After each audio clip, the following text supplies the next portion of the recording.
So I believe that we're all going through this consciousness shift where we're all waking up. We're all changing from this need for control of our mind to an allowance of our spirit to control our heart, to this place where we are aware of we. Now, several years ago, there was a group called the Alliance for New Humanity. Deepak Chopra was part of it.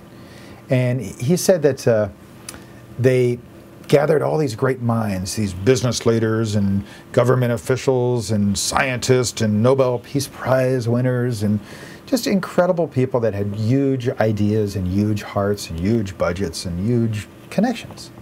And they all came together and they created a list of all the world's problems. And they came up with thousands and thousands of problems with the world. And what they did is they took all those thousands of problems and they put them into categories. And then they put those categories into categories. And then they ended up with 4 world problems. And so this is what they are. Number 1 would be ecology, that we're messing up Mother Nature. And it's pretty obvious. I don't know if anybody's noticed, but the weather's changed for most every place. We've got more extreme weather. It's not global warming. This is global climate change. It's hotter, it's colder, it's more seasonal. We've got shorter seasons, we've got longer seasons in other places. Everything's getting weird.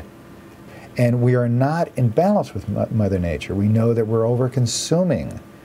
We're over-polluting. We've got way too much carbon in our atmosphere. There's many things. So nature, its ecology, is number 1.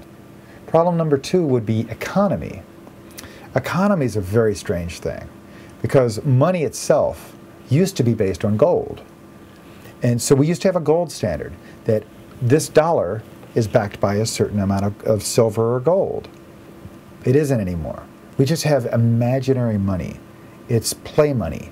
It's all based on just the perspective that I feel as though the dollar's getting more than the yen or the pound or whatever it is. And it's a feeling that people have. And they create crisis and problems that the money changes. We've got the same quantity of resources that we had before the economic crash, yet now we're poor. Everybody on the planet's poor. It's kind of weird. That money thing doesn't exist, and I actually would like that to change. And I think we, as a planet, will help that to change. And we'll see value. And the value will be appreciation will come with that. So ecology, economy. The third problem would be war or violence. Violence is a strange thing because when we're children, our parents grab us and say, "Don't hit." They hit us and they say, "Don't hit." It's insane. We do the same thing as countries. We say, they might have a bomb, so we bomb them. They're doing something bad, so we go do something bad to them. This is insanity. This is not the way that God planned things. This isn't being in harmony with anybody or anything. So ecology, economy, and war. Changing all that. Our fourth one would be called what I'm calling isms. It's personal preferences. I'll call it racism, religion, personal preference on sex, or whatever little nitpicky thing you want to hate someone else for. They're not like me. They're a different color than me. They're from a different country. I've heard that country's bad, so I should hate everybody from that country. It's insane. It's like hating someone from Boston or Cleveland because you don't like the Boston Celtics or whatever, the Cleveland Cavaliers. It's insane.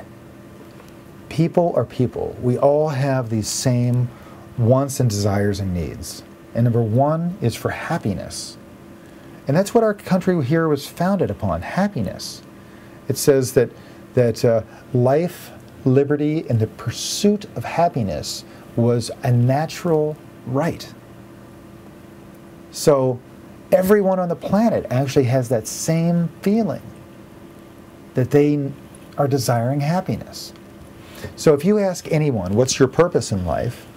They'll tell you, oh, I want to be have a huge company and have all these employees. You ask them, why? Why do you want to do that? Oh, I want to have 1 million employees so that I can create all this big product and sell all these different things. Well, why? Well, I want to because I think that product will help people. And then why? Well, it would make me happy to help people. Or I'll have a lot of employees because then I'll make them wealthy too, and that'll help them. There's many, many little questions, but if you keep asking why someone desires their dream, the underlying bit of that is because it'll make me happy. The reason you bring someone water, or that you share with them taking care of their children or something, it makes you happy to bring them happiness. So we have these 4 problems. We have our ecology, economy, war, and then our isms, our own personal preferences. How can we change those? How can we get rid of those problems? I thought about this for a long time. And it finally dawned on me that Dalai Lama's right. Compassion. Jesus was right.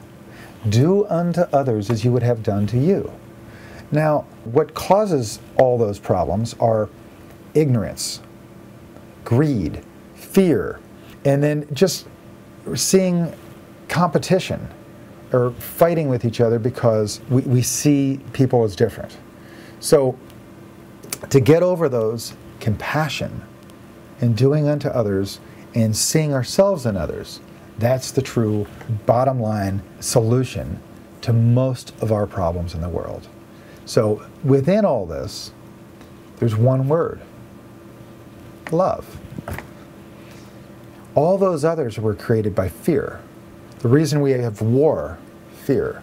The reason we have greed with money, fear of lack, fear of lack. Reason we have personal preferences and I hate that person because they're different than me. It's fear. You probably haven't hung out with one of those people before. But if you did, you probably see that they are very similar to yourself. That they eat dinner just like you, they play games just like you, they laugh and play music just like you. So, within all this, we can overcome our problems, all the problems in the world, by seeing ourselves in others, by listening to what Jesus was saying, by listening to what Dalai Lama says. Compassion, unity, coming together, love one another. It's a lot simpler than what we think.